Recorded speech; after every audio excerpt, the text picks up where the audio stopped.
Listo, doctor, puede usted empezar. Bueno, muy buenas tardes a los jóvenes del curso de Literatura Hispanoamericana del siglo XX, Narrativa 1. Esta denominación ha determinado que durante las clases que hemos desarrollado religiosamente, hayamos tratado precisamente de autores que se identifican principalmente como narradores, es decir, como creadores de cuentos, novelas principalmente, lo cual no quiere decir que algunos de ellos o varios de ellos, a la vez que han publicado cuentos, libros de cuentos y novelas, no se hayan también dedicado al ensayo, a la crítica literaria e incluso a la poesía, ¿no? Porque la literatura es una sola, aunque el criterio de los géneros hace que, en efecto, de manera perceptible, existan diferencias entre un poema, entre una novela y un cuento y un ensayo. Pero hay textos que tienen elementos de estos diferentes estilos y con ello logran plasmar obras literarias valiosas, un poco difíciles de interpretar por parte del lector, pero que tienen una gran riqueza significativa. En esta clase del 15 de noviembre estamos reiniciando nuestras actividades después de habernos concentrado en el desarrollo de las exposiciones de los trabajos parciales que presentaron alumnos de esta disciplina. Así que ahora, al reiniciar, estoy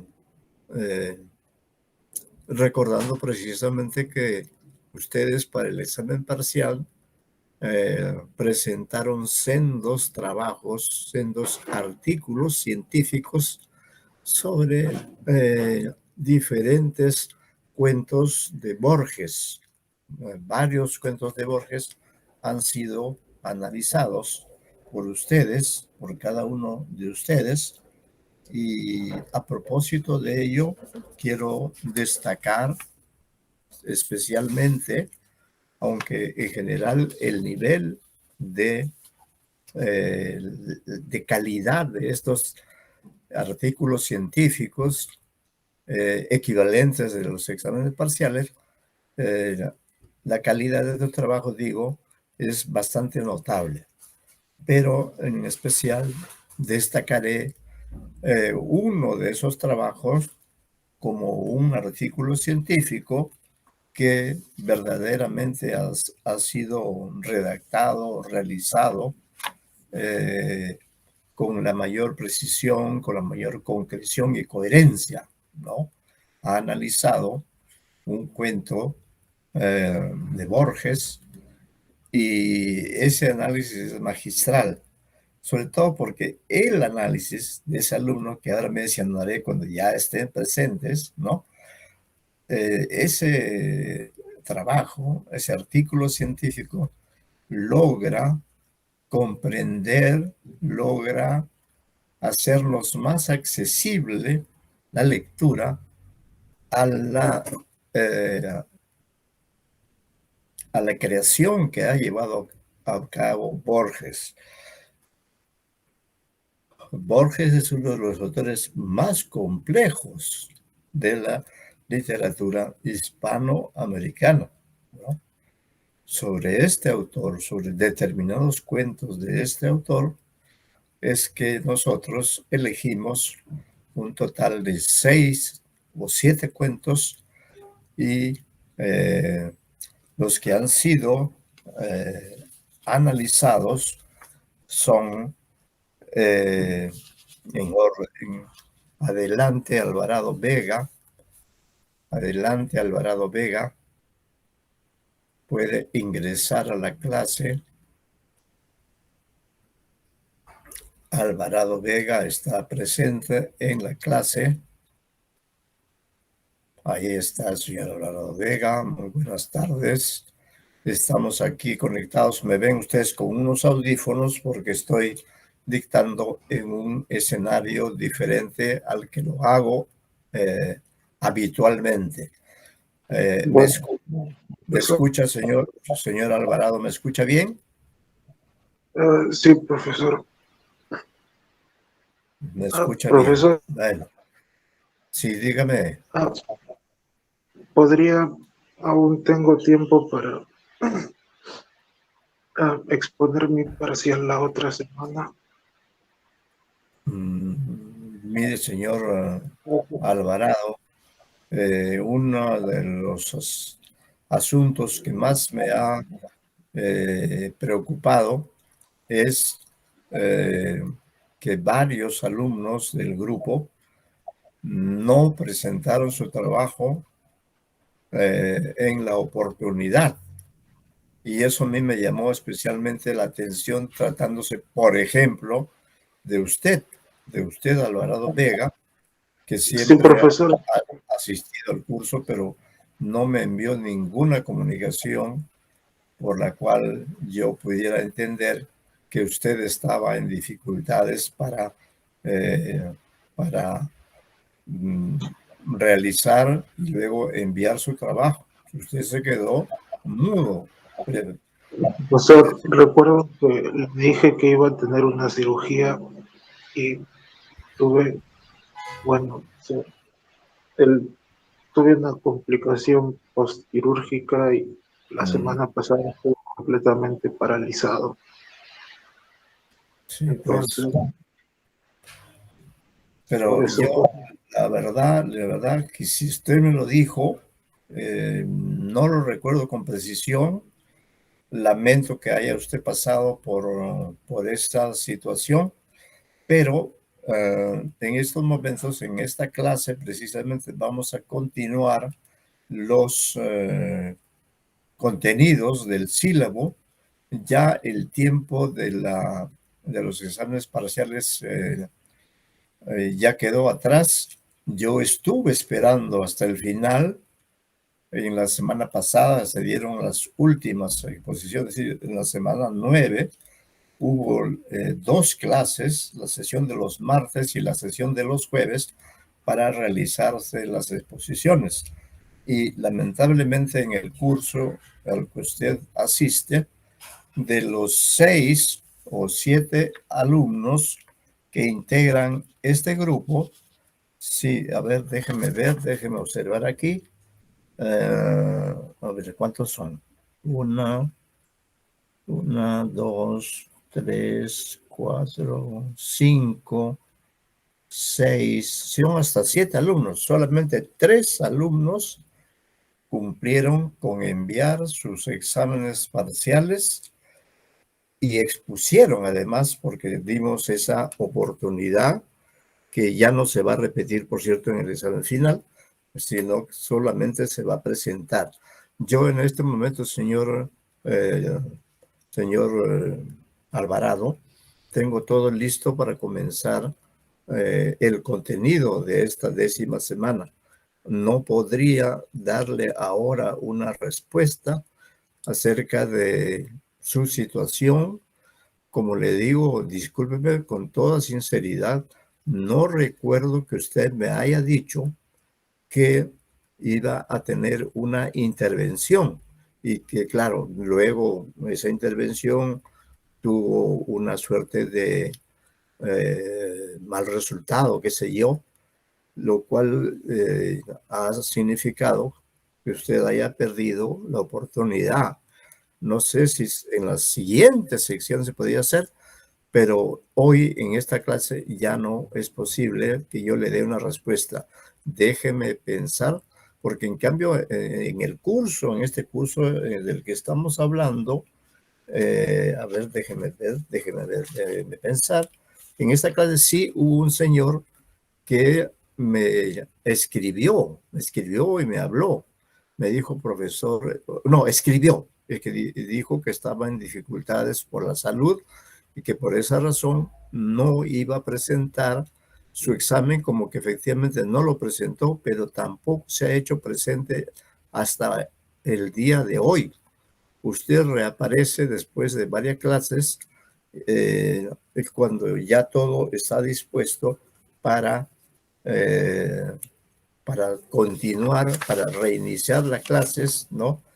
Y entonces la información que usted me da hoy día es extemporánea, es decir, ya los hechos ocurrieron, usted recién hoy se aparece, y a mí me llamó mucho la atención porque usted era un alumno que asistía y participaba, pero de pronto usted desapareció.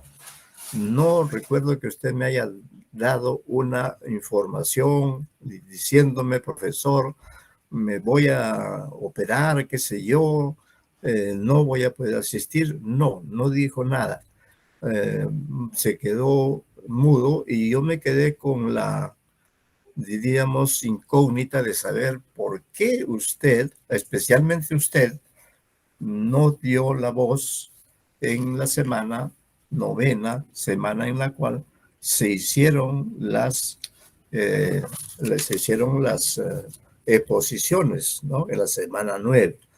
Entonces, retomo ahora la clase a partir de esa información que ya la semana de las exposiciones ya pasó. Y debo decir que solamente 3 alumnos del curso han cumplido puntualmente con enviar su trabajo y, en segundo lugar, con leerlo ante el auditorio.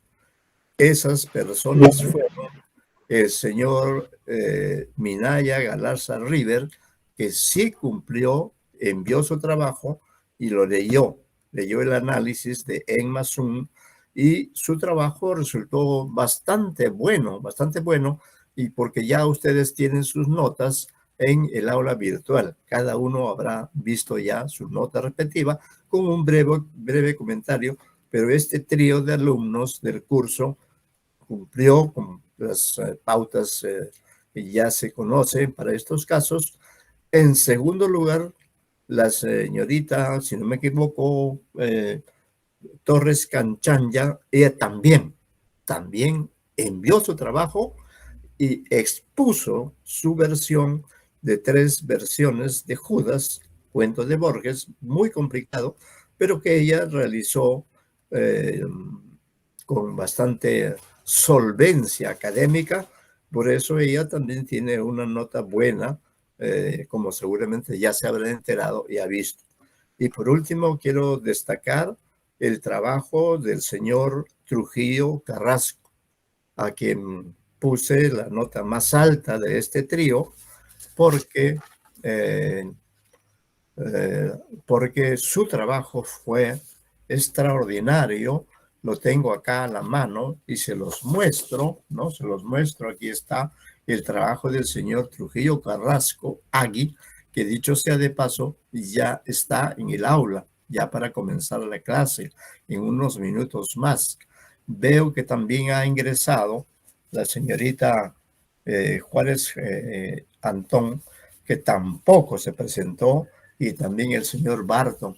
El señor Barton, él sí avisó, pero en todo caso, en esta clase yo no puedo tomar una decisión definitiva, porque el tiempo que yo les concedí, incluso la semana del 1 de noviembre, el 1 y el 3 de noviembre, no hubo clases. El 1 porque era feriado y el 3 porque nosotros dijimos explícitamente, tómense esas horas para terminar su trabajo y enviarlo, ¿no? De manera que esa semana no se, primero por el feriado y luego porque por iniciativa de nosotros, de la cátedra, les dimos ese tiempo para el trabajo. Se han tenido tiempo para redondear, para terminar el trabajo y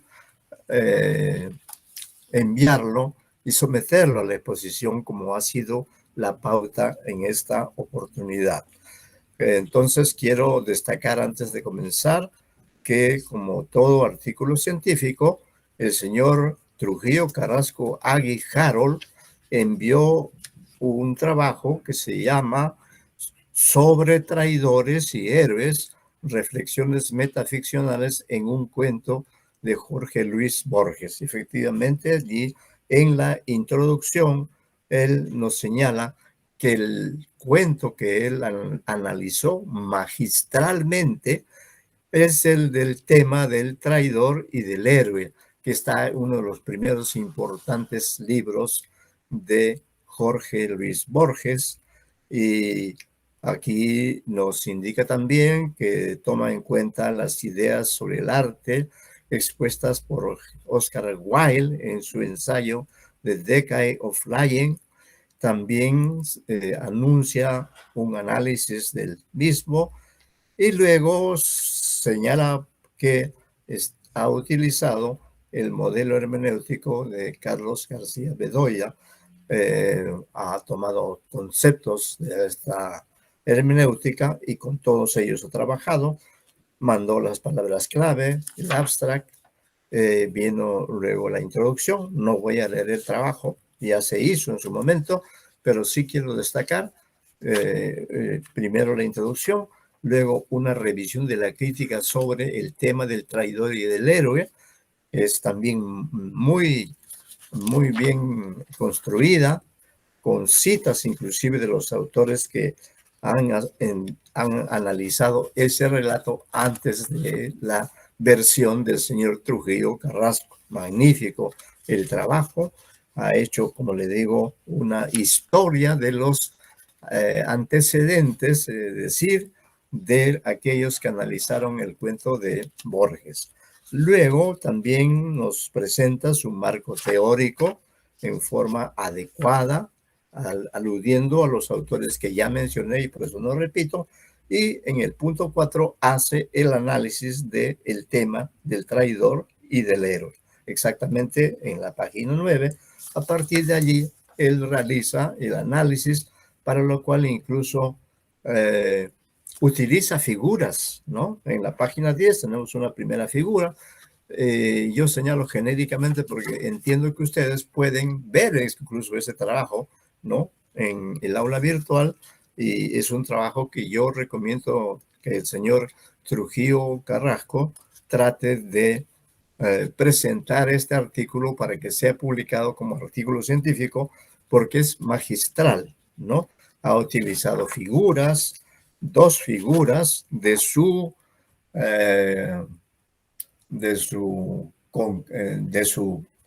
elaboración personal para hacer más grata, para hacer más comprensible la exposición sobre este complejo poema de Borges, que tiene pues a 3 personajes principales, que son Fergus Kilpatrick, James Alexander Nolan y Ryan, ¿no? Esos 3 son al mismo tiempo los protagonistas, y 2 de ellos, o incluso se podría considerar que hay hasta 3 narradores, ¿no?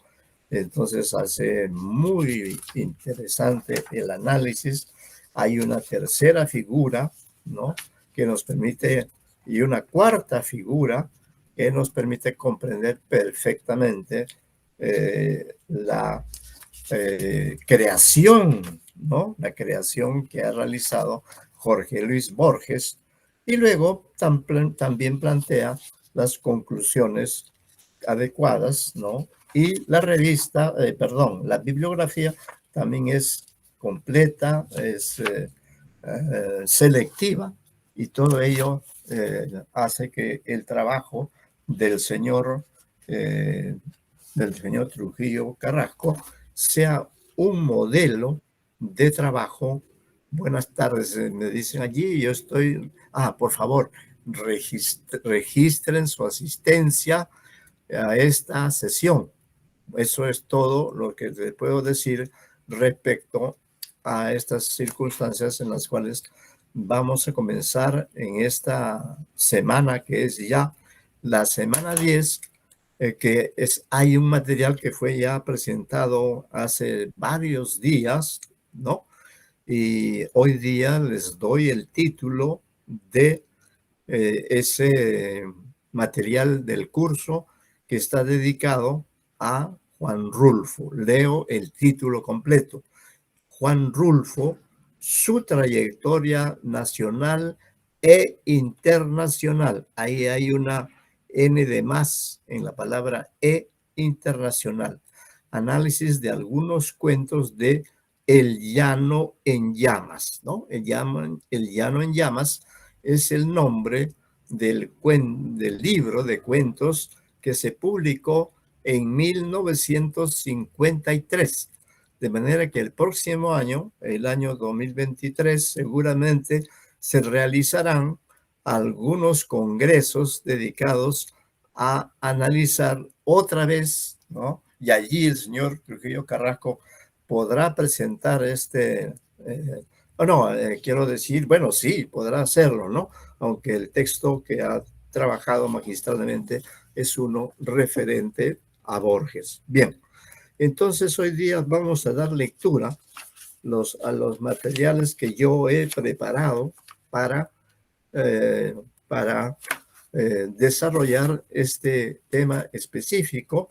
Explico, he presentado en este material de la clase de hoy, he presentado 3 materiales. Se los explico para luego darles lectura, porque creo que son materiales para que se puedan utilizar luego para conocer más a Juan Rulfo.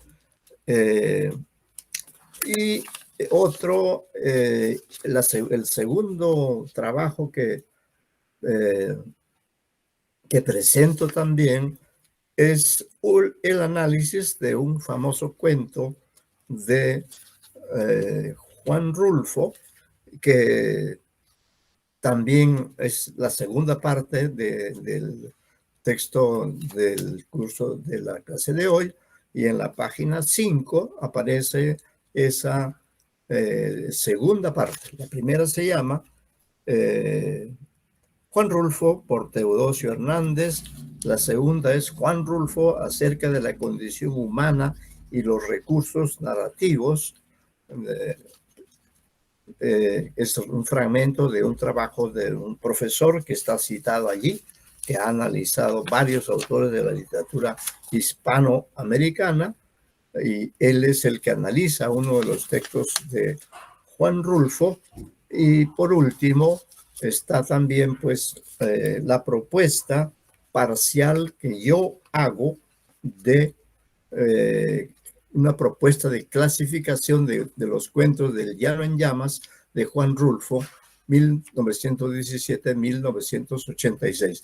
Es una clasificación incompleta, parcial, pero creo que de todas maneras sirve para poder conocer mejor la obra de Borges. La obra de Juan Rulfo, es que se me ha quedado muy presente el nombre de Jorge Luis Borges, porque fue el tema de los exámenes finales, ¿no? Pero eso ya quedó atrás. Lamentablemente hubo varios alumnos de este grupo que no se presentaron en la semana de las exposiciones, por lo cual yo lamento mucho, pero en este momento vamos a abocarnos y les pido que sigan en la lectura, porque son textos densos, ¿no? En todo caso, quiero decirles, como una introducción general a Rulfo, quiero decirles que Rulfo es un autor singular, es un autor cuya particularidad general es la de ser un escritor de obra breve, un libro de cuentos llamado El Llano en Llamas, sobre el cual está dedicado el primer artículo, bueno, solo sobre el libro, ¿no? Entonces, lo que caracteriza a Juan Rulfo es la brevedad. Primero, un libro de cuentos llamado El Llano en Llamas, publicado en 1953. Y la otra obra de Rulfo, se llama Pedro Páramo, como ustedes recuerdan, que se publica algunos años después de El llano en llamas. Las dos obras son breves. Bueno, los cuentos son también no muy extensos. No es un autor que trabaje con mucha profundidad, con mucho detalle. Los cuentos son relativamente cortos, pero muy interesantes por el mundo posible que presenta cada uno de esos cuentos. Entonces, en primer lugar, vamos a dar lectura al ensayo escrito por Teodosio Fernández. Teodosio Fernández, está ahí la cita del libro de donde he tomado este ensayo, porque lo considero que aunque es un ensayo un poco denso, sin embargo, permite hacerse una idea de lo que significa Juan Rulfo en el contexto de la literatura hispanoamericana. Como ustedes ya lo saben, Rulfo es mexicano, ¿no? Mexicano en el siglo XX, nació a principios del año 1917, y murió en 1986. Es decir, es un escritor plenamente del siglo XX. Y en esos años de existencia desarrolla, como he dicho ya, una obra literaria breve constituida básicamente por El llano en llamas, libro de cuentos que se ha vuelto un volumen leído por muchos lectores. Este libro de cuentos, El llano en llamas, es uno de los más importantes, uno de los más singulares de la literatura hispanoamericana, y luego su novela Pedro Páramo, que guardando las distancias y tomando en cuenta las diferencias, es una novela breve, pues, sin embargo tiene una trascendencia que de algún modo se puede comparar nada menos que con 100 años de soledad, ¿no? Muy bien, entonces empiezo la lectura. Cuando sea necesario me detendré, pero este primer trabajo que vamos a leer entra de frente a hablar de la obra de Juan Rulfo, de El llano en llamas principalmente, ¿no? Y entonces ahí se van a ir mencionando nombres, se van a ir mencionando fechas, características de Rulfo, y que quiero que ustedes estén atentos en esta primera lectura, y de paso también corregiremos algunas de las erratas que al tipear el texto he tenido, ¿no?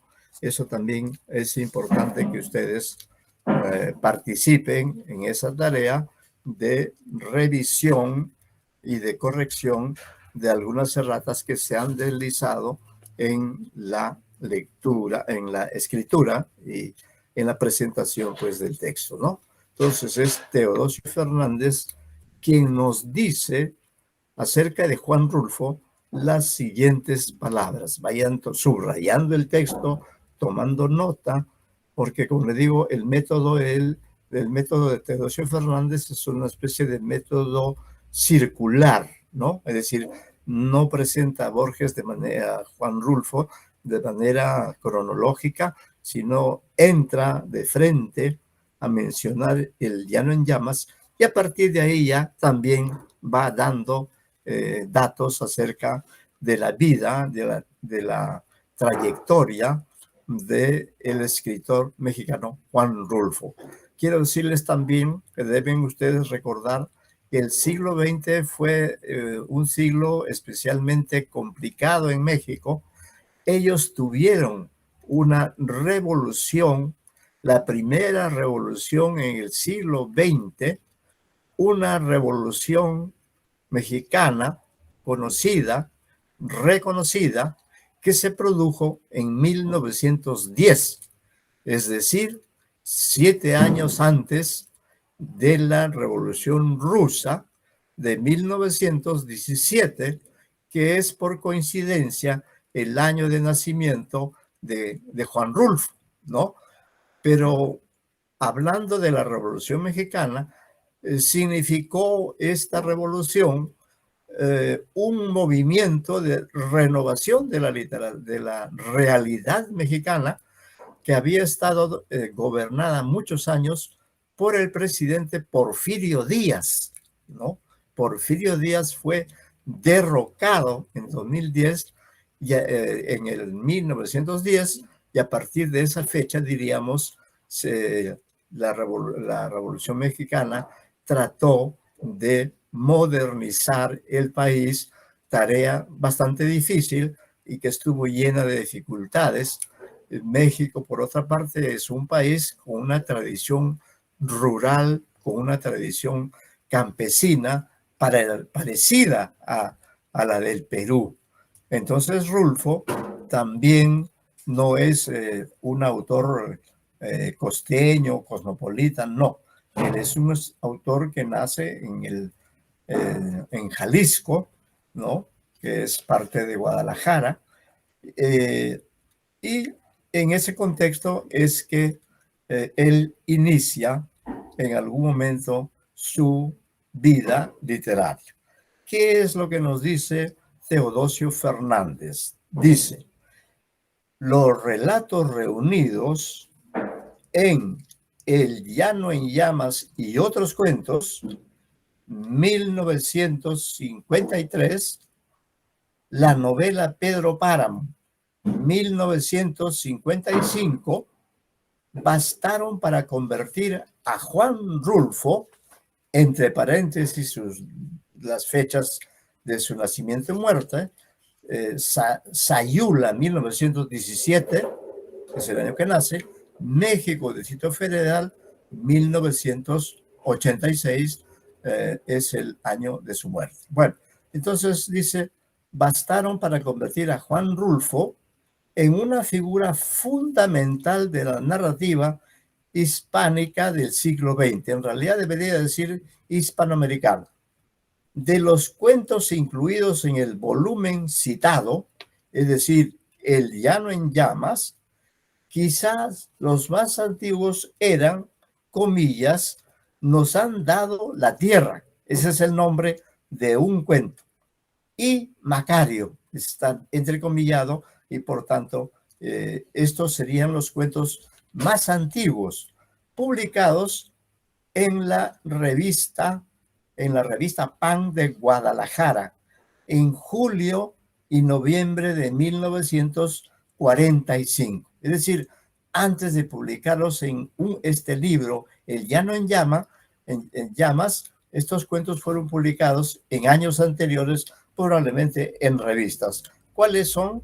Nos han dado la tierra y Macario, publicados en la revista Pan de Guadalajara en julio y noviembre de 1945. Es lo que ocurre habitualmente. Igual pasó con Julio Ramón Ribeiro, que es el siguiente autor que estudiaremos, que comenzó publicando sus primeros cuentos en la década de los 40, 48 aproximadamente, y recién publicó su primer libro de cuentos en 1955. Es decir, a pesar de la diferencia de años, sin embargo, hay una especie de paralelismo entre Juan Rulfo y Julio Ramón Ribeiro. Pero ahora estamos concentrados en Juan Rulfo.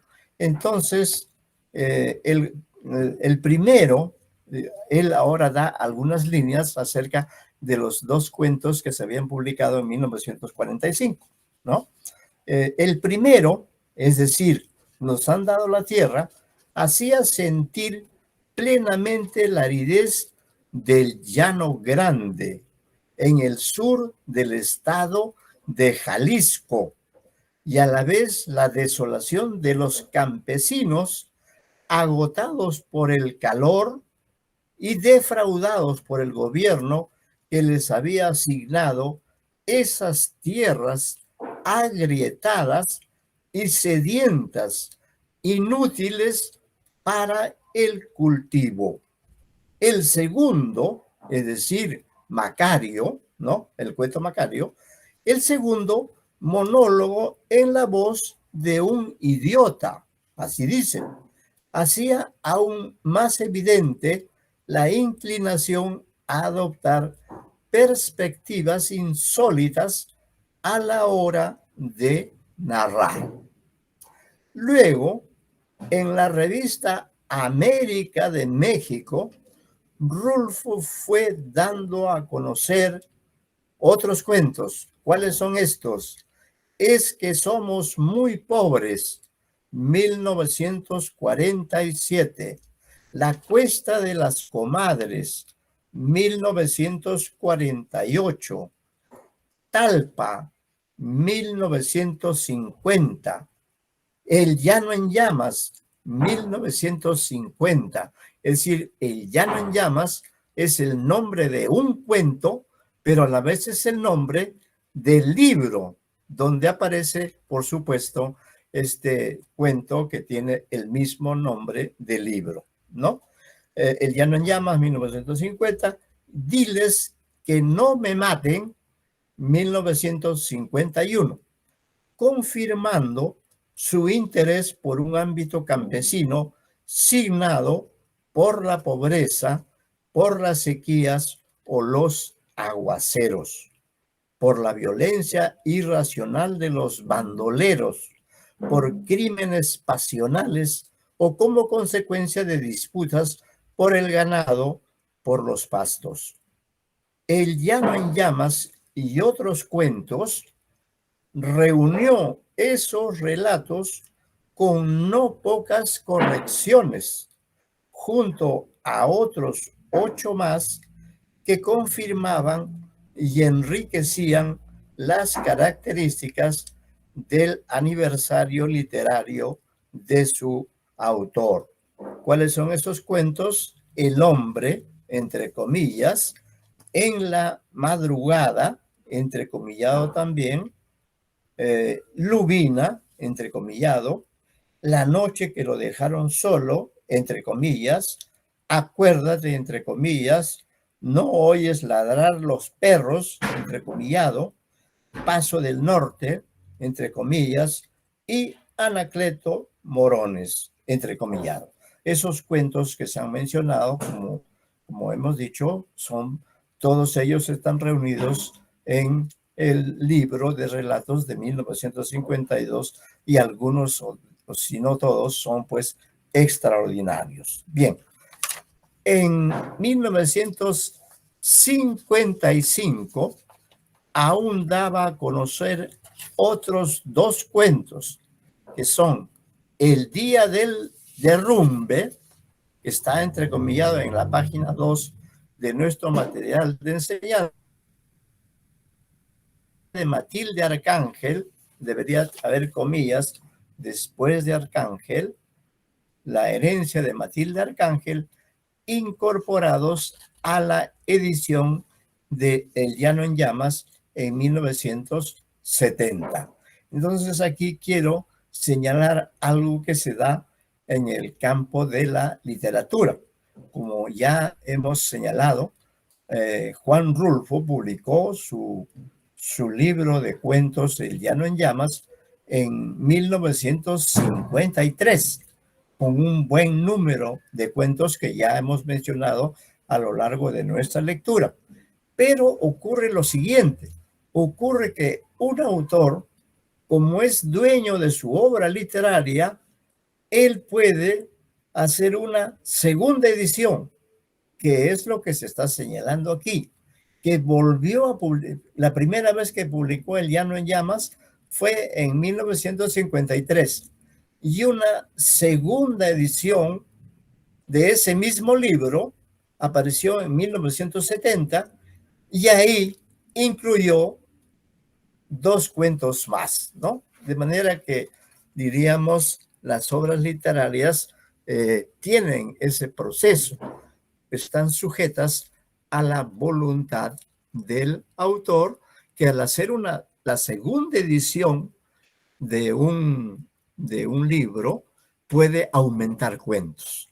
Algunos publican una segunda edición, pero sin hacer cambios, sin aumentar o sin quitar. En este caso, él, en la segunda edición del Llano en Llamas de 1970, incorporó estos dos cuentos: uno, El día del derrumbe, y dos, La herencia de Matilde Arcángel, que les recomiendo leer porque es un cuento extraordinario. Lo volveremos a mencionar más adelante, ¿no?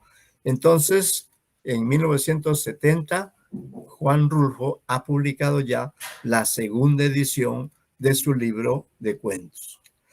Esos cuentos recrean épocas y espacios notablemente precisos. Las andanzas de Pedro Zamora en El Llano en Llamas, es el cuento, no el libro, recuperan los años de la Revolución Mexicana, de la cual hemos mencionado algo, y posteriores, cuando ese famoso y sanguinario bandolero, es decir, este Pedro Zamora, asoló reiteradamente el sur del estado de Jalisco. Si Rulfo nació en Sayula, probablemente fue porque sus padres buscaron en esa población la seguridad que no les proporcionaba su hacienda de Apulco, y por el mismo motivo habían después de trasladarse a San Gabriel. Ahí se repiten dos veces después. Pueden ustedes quitar el segundo después de trasladarse a San Gabriel. Por otra parte, la noche que lo dejaron solo se sitúa de manera inequívoca en tiempos de la Guerra de los Cristeros. Es otra guerra importante en la historia de México, la Guerra de los Cristeros, que en el estado de Jalisco se prolongó desde enero de 1927 hasta junio de 1929, dejando un elevado número de muertos, tanto entre los campesinos sublevados al grito de ¡Viva Cristo Rey!, como entre los soldados enviados por el gobierno para reprimirlos, ¿no? Entonces es una guerra entre campesinos y las fuerzas enviadas por el gobierno. Por si eso no bastara, los pocos años que mediaron entre un periodo de violencia y otro se vieron profundamente alterados para el futuro cuando en 1923 fue asesinado su padre. O sea, en 1923 fue asesinado el padre de Juan Rulfo, y Juan Rulfo en ese momento era niño, porque él había nacido en el 17 y el asesinato de su padre ocurre en el 23, ¿no? Prácticamente estaba de 6 años. Fue asesinado su padre, víctima de irracionales rencores rurales en Diles que no me maten. Diles que no, ese es el nombre de un cuento, y en la segunda parte de este material, allí vamos a analizar con la ayuda de Eduardo Guarac, vamos a analizar ese cuento que se llama Diles que no me maten, ¿no? En Diles que no me maten, Rulfo quiso hacer justicia poética o de resarcirse de una pérdida que le causó siempre un arraigado sentimiento de orfandad, acentuado cuando a fines de 1900 27 perdió también a su madre. A su madre la perdió cuando él tenía 10 años. O sea que Rulfo ha sido una persona víctima de la orfandad, porque su padre muere cuando él tenía 6 años y su madre muere cuando él tiene 10 años, ¿no?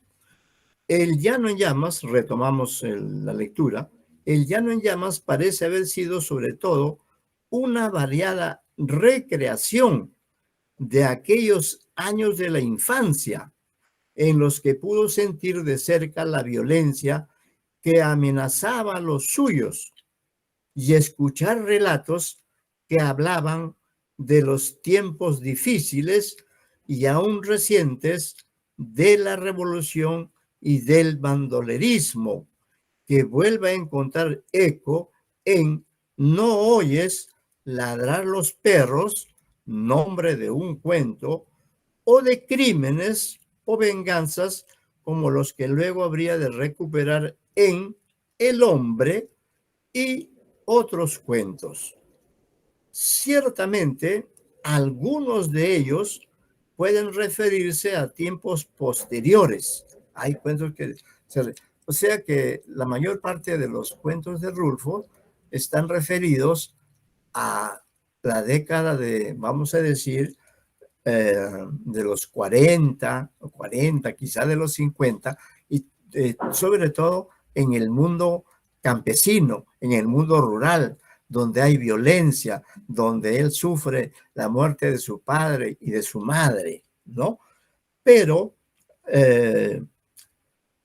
dice el autor que estamos siguiendo, dice, ciertamente algunos de ellos, es decir, de los cuentos, puede referirse a tiempos posteriores, y se pone un guión, Paso del Norte, que es un cuento que a mí me gusta mucho.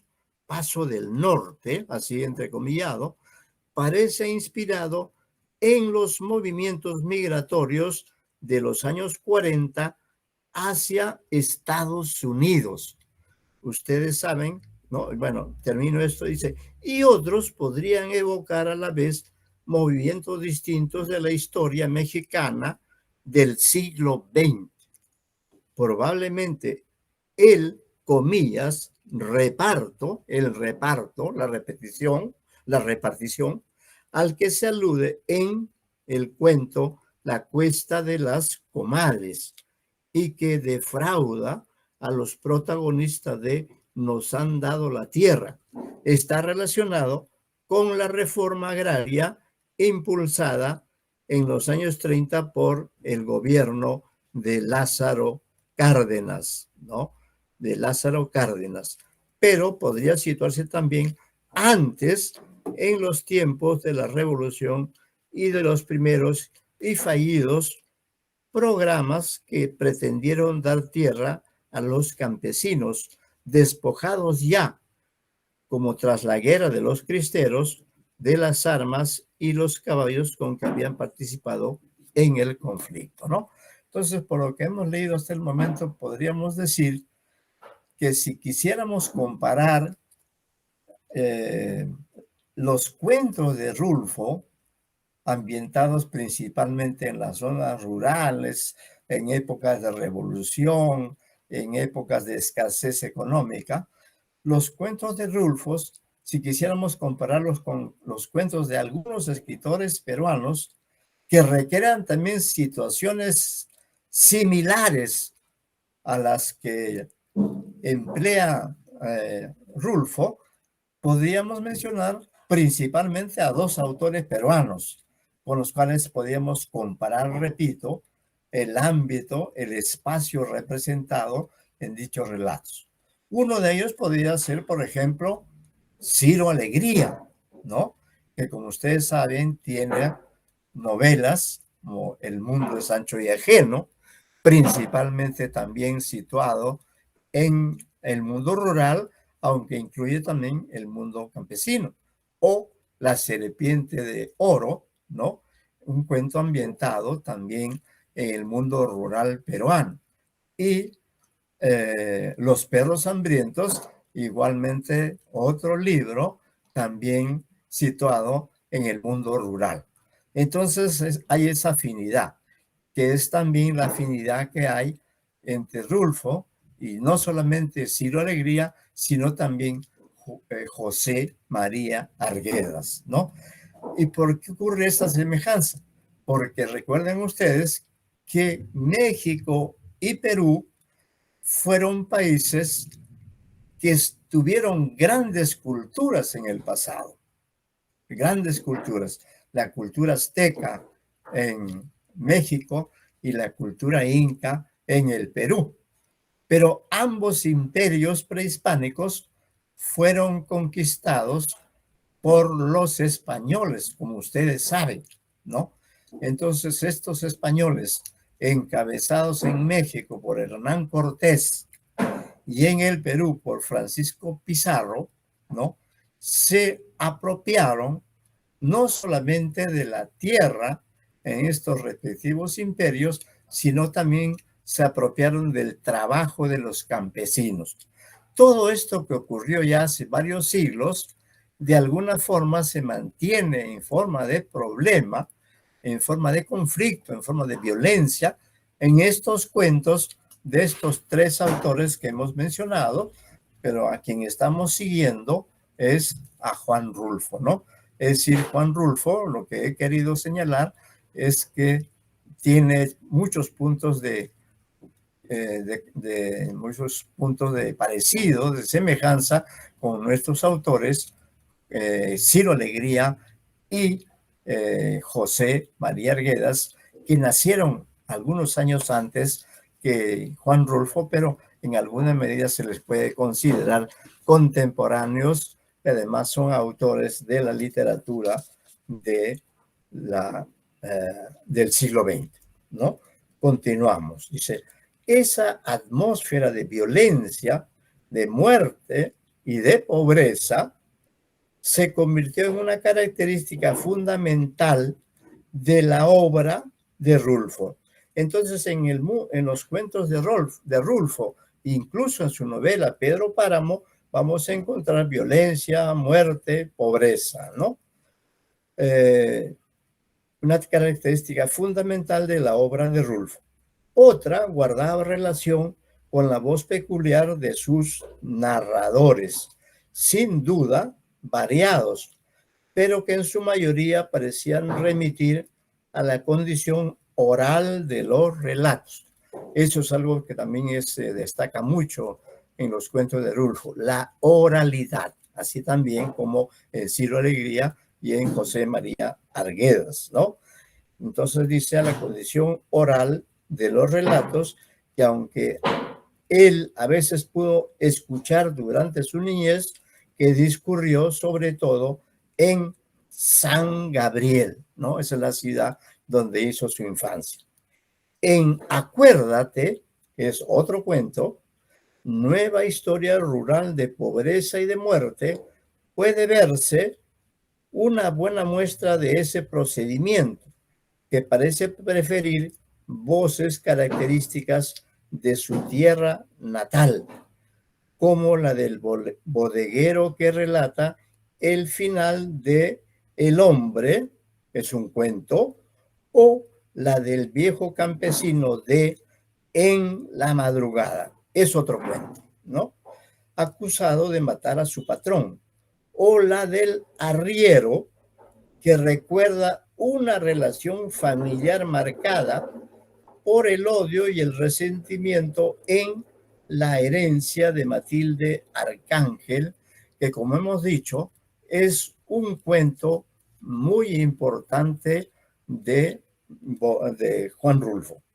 Aunque no faltan recursos más cultos, como el del profesor, que en Lubina, es el nombre del cuento, rememora los años vividos en ese lugar habitado sobre todo por el viento, donde parece condensarse otro territorio acosado por la aridez y la soledad, y también por la tristeza y el desconsuelo. Pasamos a la página 3. Las limitaciones del narrador resultan de una extraordinaria eficacia expresiva cuando lo absurdo o irracional de los crímenes y horrores se potencia al relatarlos el bandolero de El Llano en Llamas o el campesino de La Cuesta de las Comadres. Ambos son cuentos, ¿no? Quienes parecen desconocer la condición moral de sus actos.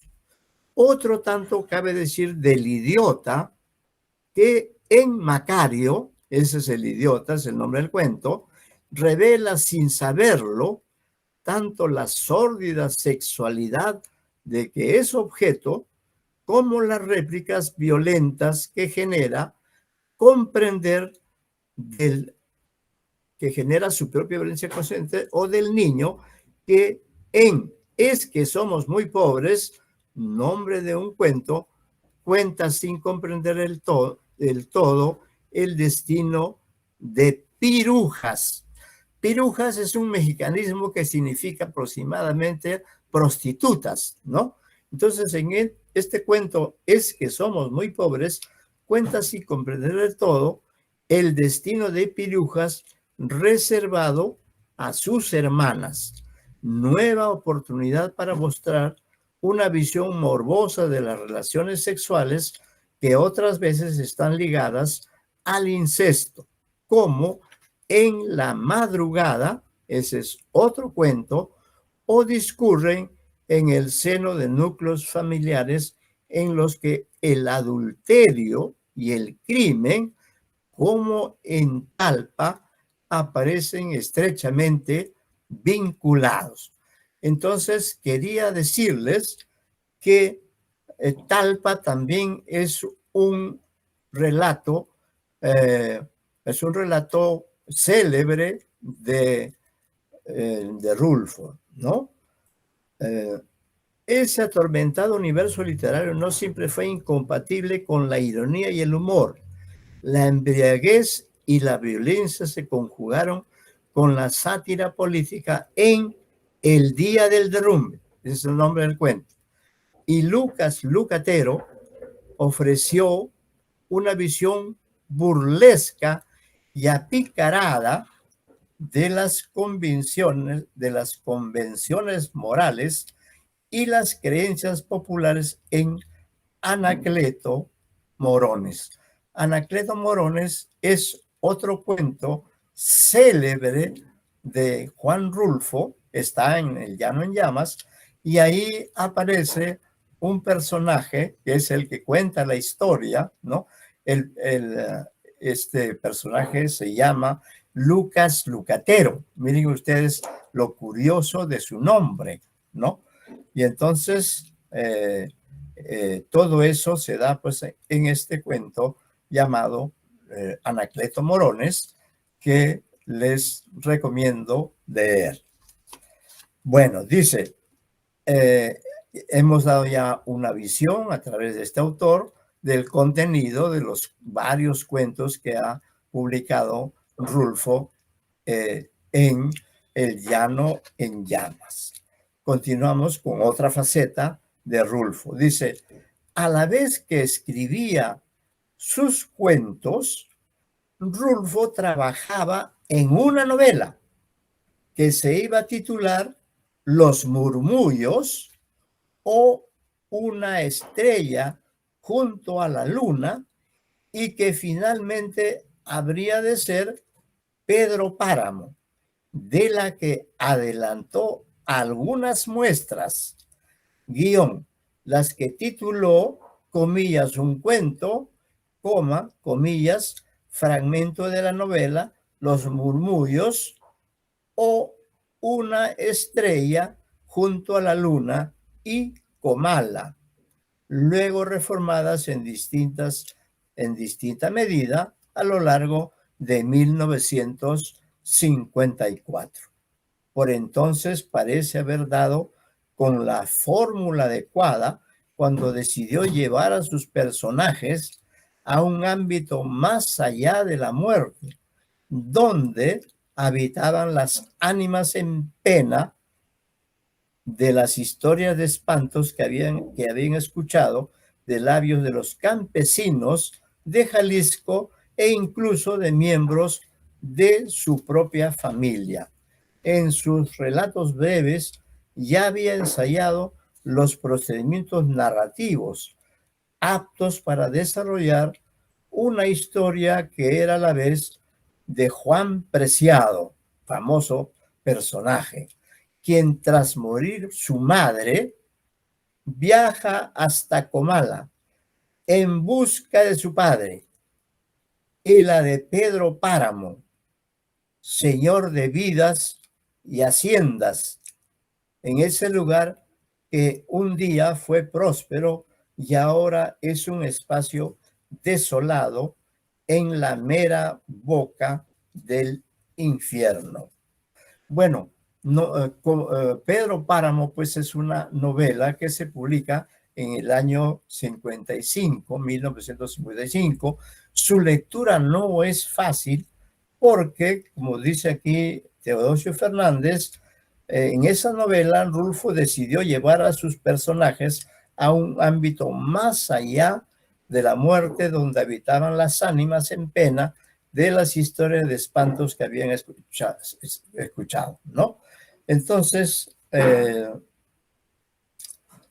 mediada la novela, continuamos en el siguiente párrafo, o sea, con la novela a la mitad, el lector puede saber que Juan Rulfo falleció en Comala. Juan Preciado falleció en Comala, acosado por los murmullos de los muertos, y que está enterrado junto a Dorotea, a quien ha ido contando el propósito de su visita y su inmersión en ese mundo fantasmal, ¿no?, de Pedro Páramo, con el que contrastan los recuerdos de su madre, que también la acompañan. Un lugar lleno de árboles con olor a miel derramada o a pan recién horneado. Como el lector también averiguará, dejó de ser así desde que Pedro Páramo, el personaje, ¿no?, lo condenó a morir en venganza por la indiferencia que sus habitantes demostraron al fallecer Susana San Juan, la mujer a la que él inútilmente había amado desde su infancia. Resumiendo entonces, la novela Pedro Páramo tiene 3 personajes, entre otros más, ¿no? Pero los más importantes son Juan Preciado, que es a la vez el narrador, que cuando su madre muere, o un poco antes de morir, su madre le dice: tienes que ir a buscar a tu padre, ¿no? Y entonces Juan Preciado cumple la promesa que le ha hecho su madre y hace un viaje para buscar y encontrar a su padre. ¿Quién es su padre? Su padre es Pedro Páramo. Pedro Páramo es, podríamos decir, el hombre más poderoso de ese lugar que es Comala, ¿no? Pero en realidad cuando Juan Preciado llega a Comala y busca a su padre, en realidad está frente a una realidad que parece fantástica, que parece una realidad propia del mundo de los muertos y no del mundo de los vivos, ¿no? Y entonces su viaje es como decir el viaje que hizo Dante al mundo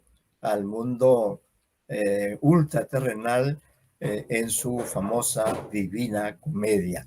Algo así ocurre aquí también, ¿no? Dice entonces Y el otro personaje importante es Susana San Juan. Esta mujer es la única dama a la cual Pedro Páramo nunca pudo conquistar. Él conquistaba a todas las mujeres por la persuasión o por la fuerza, porque era poderoso, pero nunca pudo lograr conquistar a Susana San Juan, ¿no? Entonces Susana San Juan es también un personaje importante porque es una mujer un tanto enferma, que no ha amado nunca a Pedro Páramo, y este desamor ha causado una profunda depresión en Pedro Páramo y probablemente lo ha llevado al reino de la muerte, y es allí donde llega Juan Preciado en búsqueda de Pedro Páramo, que probablemente ya no es un ser vivo, sino es una especie de fantasma, ¿no? La historia narrada guarda también una relación precisa con la historia de México. Pedro Páramo se ve amenazado por la Revolución Mexicana, que sabe aprovechar siempre en su favor. Hombres suyos son partidarios de Pancho Villa, ¿no? Un famoso revolucionario mexicano, de Venustiano Carranza, de Álvaro Obregón, o de quien goce de ventaja en cada momento. Y otro tanto ocurre al sobrevenir la guerra cristera, a la que ya nos hemos referido, a la que en la novela se incorpora el padre Rentería, no mucho antes de que el protagonista muera asesinado por Abundio, otro de los hijos que abandonó a su suerte. Es inevitable deducir en consecuencia que es durante el prolongado gobierno de orden y progreso entre comillas, de Porfirio Díaz, cuando discurren la infancia, la juventud y buena parte de la madurez de ese cacique rural,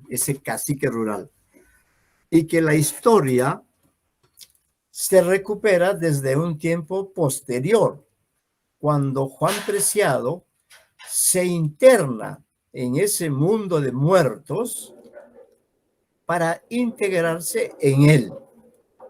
Un tiempo que es el de la escritura de la novela, o tal vez aquel en el que Rulfo volvió o imaginó haber vuelto al lugar en el que había transcurrido su infancia y lo encontró deshabitado o habitado solo por el viento y los murmullos que el viento hacía nacer de las casuarinas que habían crecido en las calles solitarias. Indudablemente Pedro Páramo es una novela evocativa, ¿no?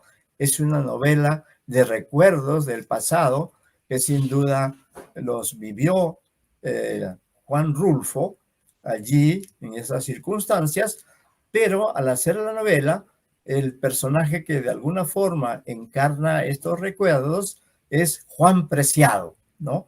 Hasta en el nombre, observen ustedes, Juan Preciado, Juan Rulfo, y la connotación que tiene sobre todo el apellido Preciado, ¿no? Entonces se dice la estructura del relato, es decir, de la novela Pedro Páramo, construido con fragmentos a cargo de narradores diferentes y dispuestos en un orden a veces ajenos a la sucesión temporal de los acontecimientos. Provocó al comienzo algunas reticencias que no impidieron constatar la eficacia extraordinaria de un texto que así conseguía dar concreción a ese tiempo sin tiempo que queda más allá de la muerte. Esa estructura procuraba la novela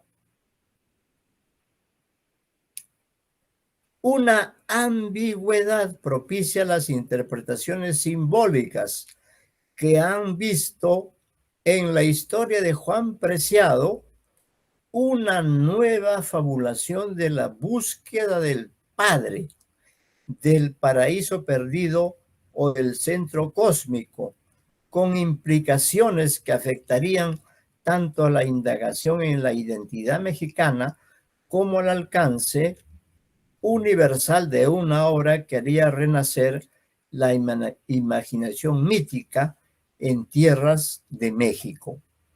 Pedro Páramo no parece necesitar de esos aderezos para ubicar un lugar de privilegio en el proceso seguido por la narrativa de su país y de Hispanoamérica.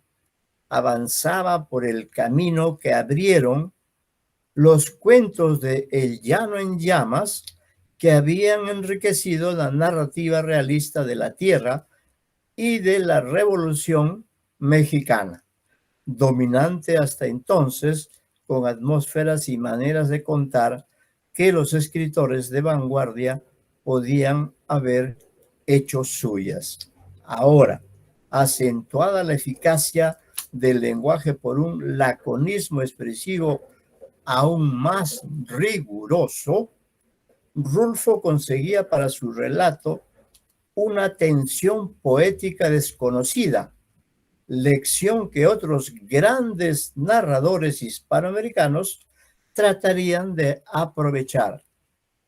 A ello contribuía la riqueza de los temas. 2 puntos. Pedro Páramo es otra historia de violencia y de muertes que presta especial atención a los procedimientos que permiten a un cacique rural adquirir un poder omnímodo, poder que no le servirá de consuelo para la pérdida del único hijo que ha reconocido, ni aliviará la soledad de quien solo ha amado de verdad a una demente, ¿no? La única mujer que no ha podido hacer suya.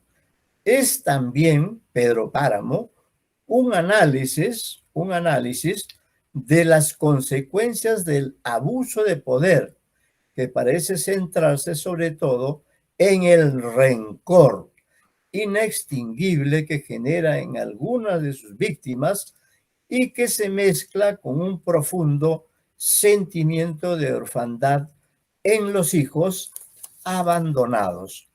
Por esta vez, además, el amor constante de Pedro Páramo por Susana San Juan introduce un factor sublime que contrasta con la relación entre los sexos que domina en la obra de Rulfo, una visión que ya en los cuentos se caracterizaba por el ejercicio de la violencia y el poder en los hombres y la sumisión y la morbosidad en las mujeres. Fijados en ese presente inalterable y en ese espacio nebuloso que ha sucedido, y en ese espacio nebuloso que han sucedido la muerte, esos sentimientos y estos personajes parecen condenados a permanecer así para siempre, sin que nada permita atisbar razones para la esperanza. Tras la publicación de Pedro Páramo, la capacidad creativa de Rulfo mostró haberse agotado. En 1959 dio a conocer un pedazo de noche, entrecomillado, fragmento fechado en 1940, que pertenecía a una novela que se habría titulado El hijo del desconsuelo y que muestra a una prostituta que recupera el momento en que inició su relación con el sepulturero, que es ahora su marido. De aquellos tiempos iniciales de búsqueda, había publicado, al parecer ya en 1942, y en la revista Pan, el relato La vida no es muy seria en sus cosas, título de otro relato, una historia de ambientación urbana que como un pedazo de noche, permite comprobar que ya entonces sus personajes podían sentirse atormentados por la culpa y acosados por la omnipresencia de la muerte. Después, mientras lectores y críticos iban convirtiéndolo en un mito, Rulfo dedicó sobre todo a corregir y variar los textos que lo habían consagrado, así como a introducir o retirar cuentos en las sucesivas ediciones de El Llano en Llamas. Durante años habló de Días sin florestas y La Cordillera, novelas en las que estaría trabajando. Lo cierto es que en 1980 publicó El Gallo de Oro y otros textos para cine. También estuvo vinculado Rulfo al cine, a la fotografía. El primero de los cuales, El Gallo de Oro, narra la azarosa historia de Dionisio Pinzón, cuya fortuna en el juego parece ligada a la buena suerte que emana de Bernarda Cutiño da Caponera. Carlos Fuentes y Gabriel García Márquez utilizaron esa base cuando elaboraron el guión para el largometraje del mismo título que Roberto Gabaldón dirigió en 1964, pero el texto de Rulfo es en verdad una novela breve, quizá necesitada de una última revisión y de calidad menor a la alcanzada en sus dos títulos fundamentales. Los demás, comillas, textos para cine recuperaban su colaboración en las películas El Despojo de 1960 y La Fórmula Secreta 1965, muestras del trabajo de guionista que desarrolló en esas y en algunas otras ocasiones. Es decir, como hemos señalado, Rulfo, además de haber escrito solamente estos dos libros que le han llevado a un reconocimiento no solamente en México, sino en toda Hispanoamericana y en toda Hispanoamérica y en otras partes del mundo, se había dedicado también a hacer guiones para cine. Parece que le interesaba mucho el cine, también la fotografía, ¿no? Y uno de esos textos, El Gallo de Oro, sirvió nada menos que a Carlos Fuentes y a Gabriel García Márquez para crear un guión para un largometraje, ¿no? Que Roberto Gabaldón dirigió en 1964.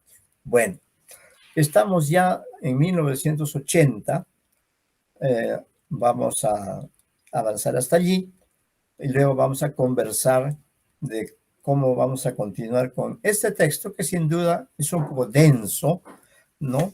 Aunque yo supongo que ustedes han leído cuentos de Borges, perdón, de Rulfo, o la novela de Rulfo, y por tanto estas explicaciones que hemos tomado para alcanzarles a ustedes, de pronto sí han alcanzado un nivel de comprensión.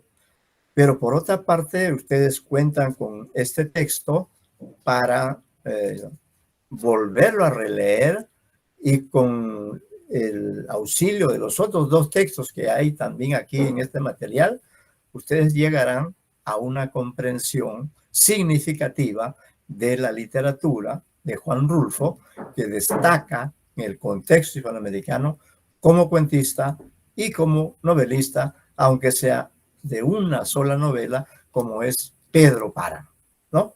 Bien, estamos en el año 80, vamos a leer en este párrafo y luego les indicaremos cómo ustedes seguirán la lectura, ¿no? Seguirán la lectura. Dice, en 1980 también se preparó una exposición y se editó Juan Rulfo, Homenaje Nacional, con lo que empezó a divulgarse la obra fotográfica. Miren ustedes, que el escritor había realizado sobre todo en los años de mayor creatividad literaria y en estrecha relación con ella. La publicación de los cuadernos de Juan Rulfo, 1994, es decir, es una publicación posterior a la muerte de Rulfo, que ocurre el año 1986, por eso repito la idea. La publicación de los cuadernos de Juan Rulfo, 1994, ayudó luego a conocer mejor el proceso que llevó hasta Pedro Páramo y también la existencia de otros proyectos literarios y cinematográficos. Por último, la edición de Aire de las Colinas, Cartas a Clara, del año 2000, también una publicación póstuma, permitió saber de los amores de Rulfo con Clara Aparicio, con quien se casó en 1947, y rastrear en esas cartas el origen del lenguaje amoroso que Pedro Páramo habría de dirigir a Susana San Juan, confirmándose también en ese aspecto. Ahí hay una errata, debe decir solamente en este aspecto, la condición secretamente autobiográfica que ofrece su obra. Bueno, hasta allí hemos leído este material que ustedes tienen a su disposición. La segunda parte no la voy a leer, pero sí la van a leer ustedes, ¿no? La segunda y la tercera parte. En todo caso, la segunda parte, ¿ya? Que es muy importante, se llama Juan Rulfo, acerca de la condición humana y los recursos narrativos. El autor es Eduardo Warg. Esa parte se la dejo para que la lean ustedes. Lo que voy a leer yo, hemos terminado con la primera lectura. Lo que voy a leer yo en este breve momento, y con eso terminamos la reunión de hoy, es en la página 11 y en la 12, yo desarrollo una propuesta de clasificación de los cuentos del Llano en Llamas, 1953, de Juan Rulfo. Entonces digo lo siguiente, ¿no? Si bien las historias con que Rulfo entusiasma a sus lectores desarrollan temas trascendentes, el dramatismo de muchos de sus cuentos reside en que los personajes que participan de los sucesos tienen vínculos de amistad o de familiaridad. En varios de los relatos de El Llano en Llamas se aprecia que el pequeño número de seres de ficción está constituido por personajes que guardan entre sí lazos intensos o leves de amor o de odio, de respeto o de desprecio. Queremos proponer una clasificación de relatos basada en el tipo de relación que une o desune a los protagonistas de la acción en un escenario del vasto territorio de Jalisco, Estado mexicano, en el que existen pequeños pueblos que Rulfo ha recreado con maestría, destacando el uso original del lenguaje narrativo que ayuda a identificarse con los dramas, conflictos, pasiones de estos seres inmortales o seres de ficción que el jalisciense Rulfo, porque él es de Jalisco, ha dado vida con la singularidad de su prosa, que recoge la importancia de la oralidad y de las creencias, y expresiones que caracterizan a sus inolvidables personajes. Luego hago una relación de cuentos que resaltan la vinculación familiar o amical, ¿no?